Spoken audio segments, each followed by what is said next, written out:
Assalamu alaikum students. Hope you all are fine. Our topic for today is gross anatomy of the triangles of neck. As you have studied, the anterolateral aspect of the neck is somewhat quadrilateral area which is bounded superiorly by the inferior border of the mandible and a line joining the angle of mandible to mastoid process, inferiorly by the upper border of clavicle, anteriorly by the anterior median line, and posteriorly by the anterior margin of trapezius. Now this quadrilateral area can be further divided into anterior and posterior triangles by a key muscle in this region, that is sternocleidomastoid. It passes obliquely from the sternum and clavicle to the mastoid process and occipital bone above, and it divides this anterolateral aspect of neck into two triangles, the anterior and posterior triangle. First of all, the boundaries of anterior triangle. Anterior triangle is bounded anteriorly by the median line of the neck, posteriorly by anterior border of sternocleidomastoid, while its base is formed by the base of mandible and a line joining the angle of mandible to the mastoid process, while apex is directed inferiorly at the manubrium sterni. Then this anterior triangle is further divided into triangles with the help of two muscles, and these are digastric muscle and omohyoid, which cross the triangle. You have studied these digastric and omohyoid muscles in the supra and infrahyoid muscle. This one is digastric muscle, anterior and posterior belly, and this is superior belly of the omohyoid muscles. These two muscles, which are attached to hyoid bone, they divide the anterior triangle into further subdivisions that are submental, which is single median triangle, submandibular or digastric triangle, carotid triangle, and muscular triangle. And these triangles are formed by two muscles, the digastric anterior and posterior belly and superior belly of omohyoid muscle. Now we will discuss each of the triangle with its boundaries and contents in detail. First of all, submental triangle. Submental triangle is a median single triangle which is present in the suprahyoid area. Suprahyoid area is below the chin and above the hyoid bone. This single submental triangle is demarcated on each side by the anterior bellies of digastric muscle. Base is formed by the body of hyoid bone, while the apex is located at the chin at symphysis mentae. Its floor is formed by the mylohyoid muscle. Now this muscle is mylohyoid muscle with their median raphe, and roof is formed by the skin with platysma muscle and deep cervical fascia. The contents of the submental triangle, it contains small veins in this area, and these veins join to form anterior jugular vein on each side and submental lymph nodes. 2 to 3 submental lymph nodes which drain the superficial tissue below the chin, central part of the lower lip, adjoining gums and incisors, anterior part of the floor of mouth, and tip of tongue. Their efferent pass to submandibular lymph nodes. The next triangle is digastric or submandibular triangle. It is called submandibular triangle because submandibular gland is present in this triangle. This triangle is bounded superiorly by the base of mandible or lower border of mandible and a line joining the angle of mandible to mastoid process. Postero-inferiorly, it is formed by posterior belly of digastric muscle and styloid muscle, while antero-inferiorly, it is formed by the anterior belly of digastric. Its roof is formed by skin, superficial fascia, which contains platysma muscle and branches of the facial nerve and from the cervical plexus and in deep fascia. Its floor is formed by mylohyoid muscle, we have seen in the previous slide, mylohyoid muscle, and in the posterior part, partly it is formed by hyoglossus muscle. For the contents, we divide this digastric or submandibular triangle into two parts. Its anterior region, where the floor is formed by mylohyoid muscle, the main content of this area is submandibular gland. Now this is submandibular gland with two important relations, facial vein and facial artery. Now remember that facial vein crosses the gland superficial to it, right? This is facial vein, while facial artery passes deep to it when it winds around the base of mandible. So this is facial artery which passes deep to it, and facial vein which lies superficial. Furthermore, some of the lymph nodes which are called submandibular lymph nodes, which are present in this region of triangle superficial to submandibular gland. The submental artery and mylohyoid arteries, the submental artery, which is a branch of facial artery, these are present in this triangle above the mylohyoid muscle. The submandibular lymph nodes which are present superficial to submandibular gland, they are important group of lymph nodes which drain large area of face and scalp. These lymph nodes drain the center of forehead just above the nose, then nose with frontal, ethmoidal and maxillary air sinuses, medial aspect of the eye, upper lip, anterior part of the cheek, then with underlying gums and teeth, lateral parts of the lower lip with underlying gums and teeth except incisors, and anterior 2/3 of the tongue excluding tip and floor of mouth. The submental lymph nodes also drain into submandibular lymph nodes.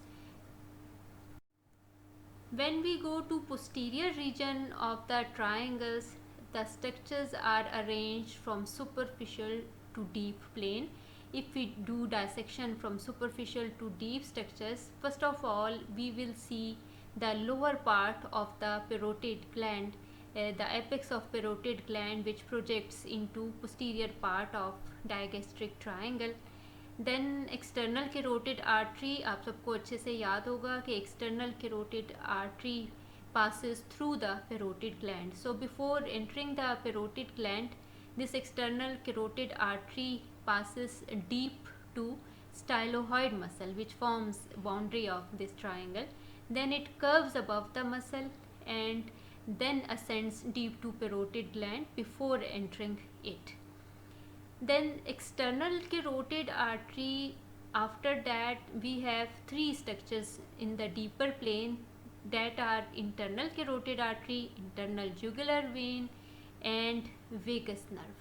They lie deeper, but there are few structures which pass between the external and internal carotid arteries, and this is viva question, that name the structures or enumerate the structures which pass between the external and internal carotid artery.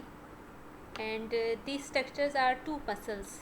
One is styloglossus for the tongue and other is stylopharyngeus for the pharynx. Then two nerves, the glossopharyngeal nerve, that is ninth cranial nerve, and pharyngeal branch of the vagus nerve. So parotid gland is present in the superficial plane, and the deepest structure is styloid process, and then the structures which passing between the external and internal carotid arteries. So जब आप इस triangle को पढ़ें तो इसमें आपने interior reason और posterior reason को सेपरेट कर लेना है. इंटीरियर रीजन के मेन कंटेंट आ गए सब mandibular gland and submandibular lymph nodes, और याद रखें कि facial vein passes superiorly while facial artery passes deep to gland. posterior region को आप पढ़ेंगे from superficial to deep, और superficial में parotid gland, deepest styloid process, और बाकी structures just मैंने आपसे डिस्कस किए. तो इस तरह से आप डायगेस्ट्रिक ट्राइंगल के कंटेंट्स को अंडरस्टैंड कर सकते हैं. The next very important triangle is carotid triangle. Carotid triangle, in the living subjects we can see the triangle as a visible triangular depression. This area, visible triangular depression, which can be seen at best when the head and neck are slightly extended and the head is rotated to contralateral side. So this is carotid triangle. Carotid triangle is bounded posteriorly by the interior border of sternocleidomastoid, anterosuperiorly by the posterior belly of digastric and styloid muscle, and anteroinferiorly by the superior belly of omohyoid muscle. अब आप यहाँ पे देख सकते हो कि digastric triangle and carotid triangle ये boundary share करते हैं. That is posterior belly of digastric muscle and stylohyoid muscles. Even structures भी जो इस ट्राइंगल में प्रेजेंट होते हैं वो क्रॉस करते हैं और उस ट्राइंगल में जाते हैं. The roof is form by skin, superficial fascia, प्लेटिज्मा muscle, and containing cervical branch of the facial nerve and transverse cutaneous cervical nerve, and then deep cervical fascia. Roof आप देखेंगे कि तमाम ट्राइंगल की सेम है क्योंकि वही स्ट्रक्चर्स आ जाएंगे सब में. स्किन विद सुपरफिशियल फेशिया, और आपको पता है कि सब क्यूटेनियस मसल है, प्लेटिज्मा, फिर उसके अंदर cutaneous nerves and vessels, and finally deep fascia. Right. Floor of the carotid triangle is formed by the muscles which are the muscles of pharynx. अभी आपने pharynx नहीं पढ़ा, लेकिन जब आप पढ़ेंगे तो देखेंगे वहाँ दो muscles. This one is middle constrictor of the pharynx and this is inferior constrictor muscle of the pharynx. Then in the interior, in the small part, it is formed by hyoglossus. Hyoglossus is a muscle of tongue. इंशाल्लाह हम पढ़ेंगे.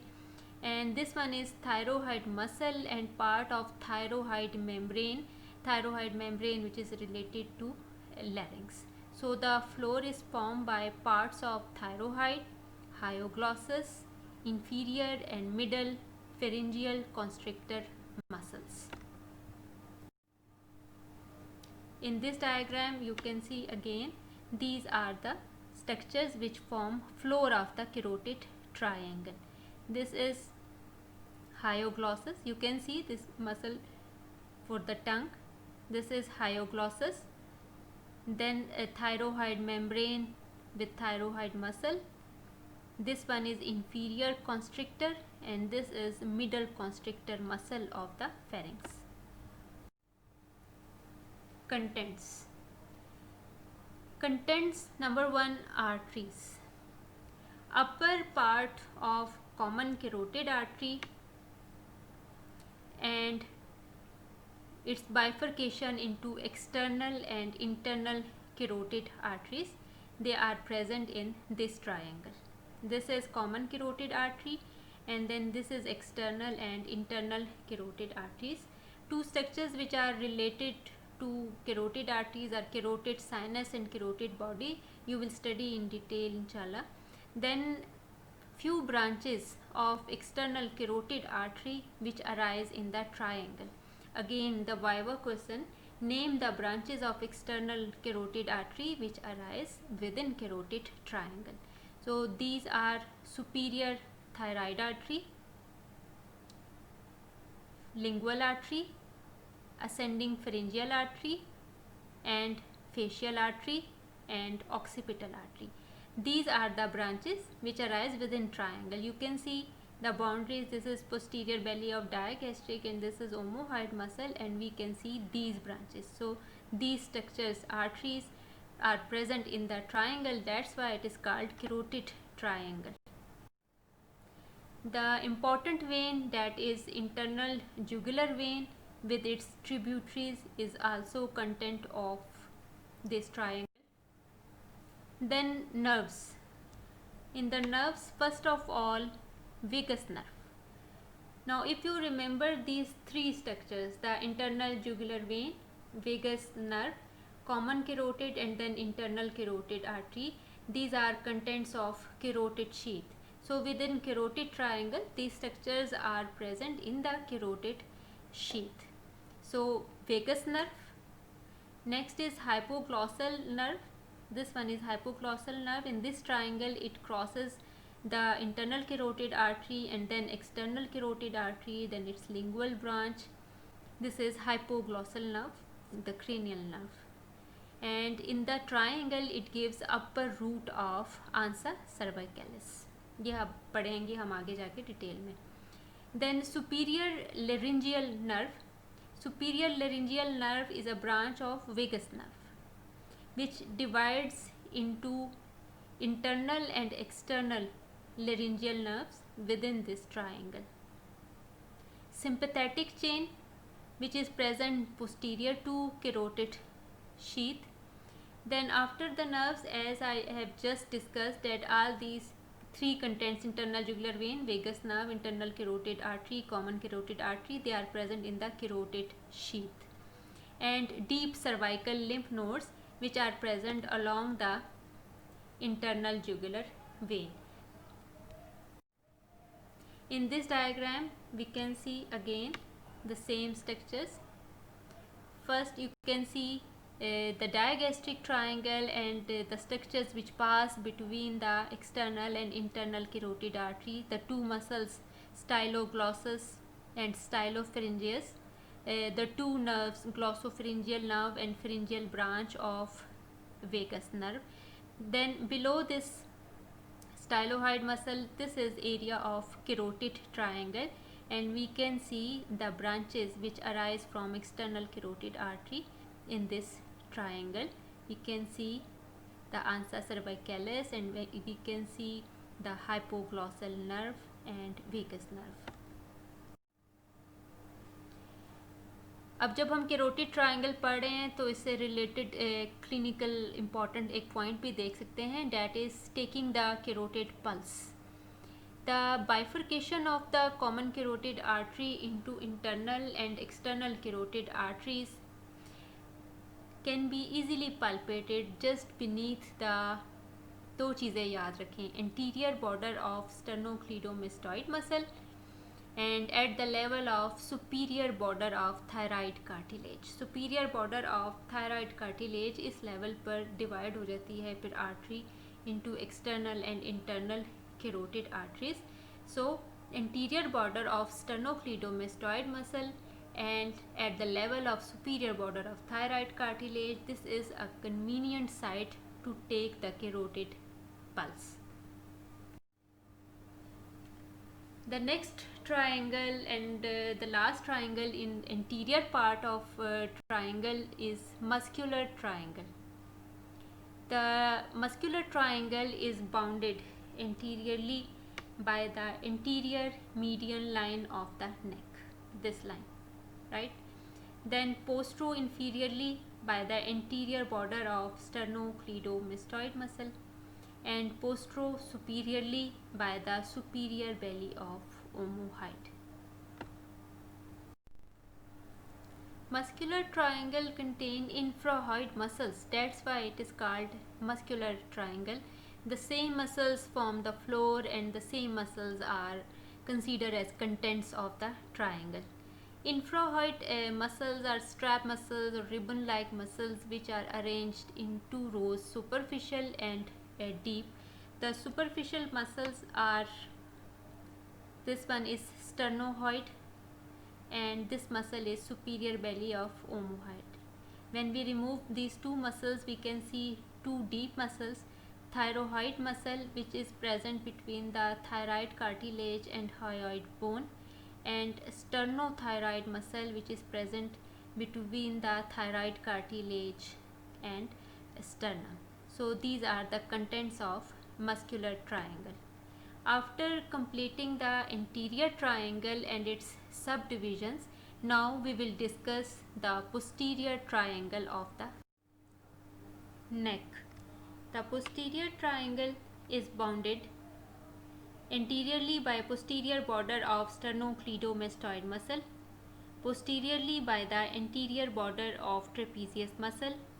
The base is formed by middle third of clavicle, and apex is between the attachments of sternocleidomastoid and trapezius muscle at the base of skull at superior nuchal lines. So these are the boundaries of posterior triangle.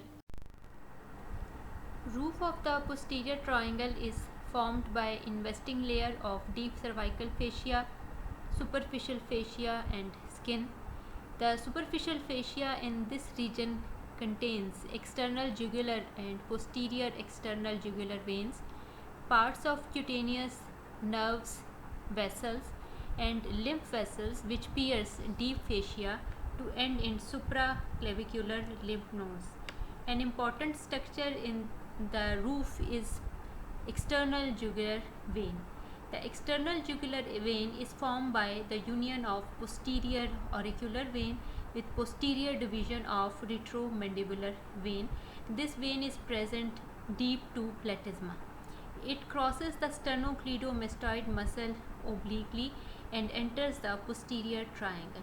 At the anteroinferior angle, it pierces the deep fascia of the posterior triangle and finally terminates in the subclavian vein. Its important tributaries are posterior external jugular vein, transverse cervical vein, suprascapular vein, and it also communicates with anterior jugular vein. अब यहाँ पे मैंने external jugular vein को क्यों discuss किया, क्योंकि इससे related कुछ इम्पॉर्टेंट क्लिनिकल पॉइंट्स हैं जिनको हम इसके साथ ही डिस्कस कर लेते हैं. Number 1, the external jugular vein is used to assess the venous pressure. Especially the right external jugular vein is used and it reflects the right atrial pressure. When the patient is lying at horizontal angle of 30 degree, it usually visible above the clavicle for only a short distance. But however, when the venous pressure rises, as in heart failure, the vein is prominent throughout its course along the side of the neck. Then as external jugular vein is superficial, just deep to platysma, it can be used for catheterization. And right external jugular vein is preferred because it is in more direct line with the superior vena cava. The vein is catheterized midway between the level of cricoid cartilage and clavicle. Then external jugular vein, if the external jugular vein is injured along posterior border of sternocleidomastoid, where it pierces the roof, the deep cervical fascia of the posterior triangle to terminate in the subclavian vein, its lumen is held open. Why? Because the wall is adherent to surrounding tough investing layer of deep cervical fascia. Due to this, air can be sucked in due to negative intrathoracic pressure and it will causes air embolism. So to prevent this complication, deep fascia has to be cut.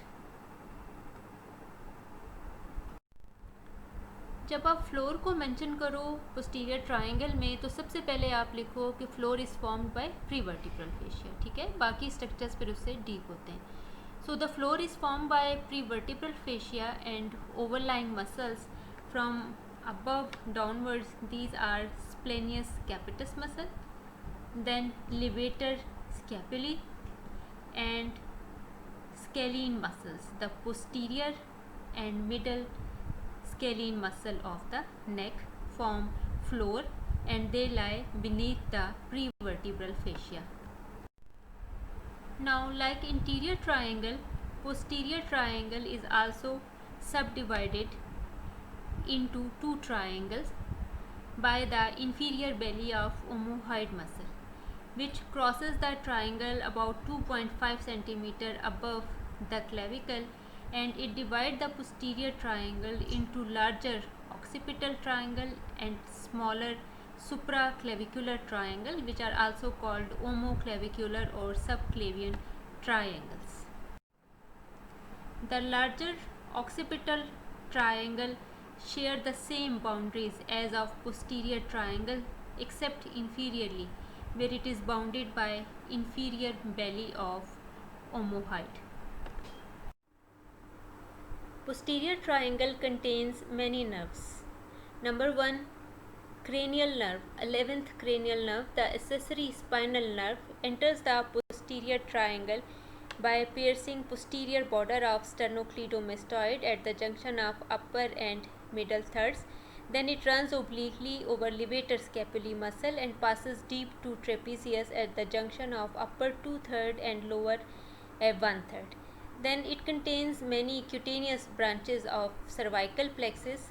These are a lesser occipital nerve, greater auricular nerve, transverse cervical nerve, which is also called anterior cutaneous nerve of neck, and supraclavicular nerves. These cutaneous branches of cervical plexus emerge around middle of the posterior border of sternocleidomastoid, and this is often called as nerve point of the neck. This area is called nerve point of the neck. Then muscular branches, two small branches to levator scapulae, and also provide proprioceptive fibers to trapezius and rhomboids. They also arise from the cervical plexus. Then posterior triangle contains C5, C6 root of the brachial plexus. The vessels include transverse cervical artery and vein and occipital artery. Occipital artery appears just at the apex of the triangle. It also contains lymph nodes which lie along posterior border of the sternocleidomastoid from the mastoid process up to root of the neck. One important clinical correlate regarding spinal accessory nerve, as spinal accessory nerve is one of the more vulnerable structures during any surgical procedure involving the posterior triangle of the neck. During surgery, careful isolation and protection of this nerve is essential to avoid spinal accessory nerve damage. The other smaller subdivision of posterior triangle is supraclavicular triangle, which is also called subclavian triangle or omoclavicular triangle. The supraclavicular triangle is the lower and smaller division of posterior triangle with which it shares the same boundaries, except superiorly it is limited by inferior belly of omohyoid. So this small triangle is supraclavicular triangle. The roof and floor are the same. The contents include just above the clavicle, third part of subclavian artery curves laterally from the lateral margin of scalenus anterior up to first rib, where it enters the axilla and continues as axillary artery. Then suprascapular vessels and transverse cervical vessels, they pass transversely behind the clavicle. This is transverse cervical artery and this is suprascapular artery. These are branches from the thyrocervical trunk which arise from the subclavian artery. अभी हमने पढ़ा था external jugular vein. The external jugular vein descend behind the posterior border of sternocleidomastoid to end in the subclavian vein. It receives transverse cervical and suprascapular veins. The nerves which are present in this small triangle are trunks of the brachial plexus. These are trunks of the brachial plexus. Then few branches which arise from the brachial plexus like nerve to subclavius and nerve to serratus anterior and suprascapular nerve. Then few lymph nodes of the supraclavicular chain, they are also present in this triangle. This is closer view. We can see the transverse cervical and suprascapular arteries, and in this diagram we can see the trunks of brachial plexus and third part of subclavian artery. Regarding the position of subclavian artery in severe traumatic accidents to upper limb involving laceration of the brachial or axillary artery, it is important to remember that the hemorrhage can be stopped by exerting strong pressure downward and backward on the third part of the subclavian artery. So the third part of subclavian artery, which is part of supraclavicular triangle, can be compressed in this area to stop the hemorrhage. And the use of blunt object to exert the pressure is of great help, and the artery is compressed against upper surface of the first rib. So this was all about gross anatomy of the anterolateral aspect of the neck, which is divided into two triangles, anterior and posterior triangles, and we have discussed the boundaries and contents of the triangles. Thank you so much.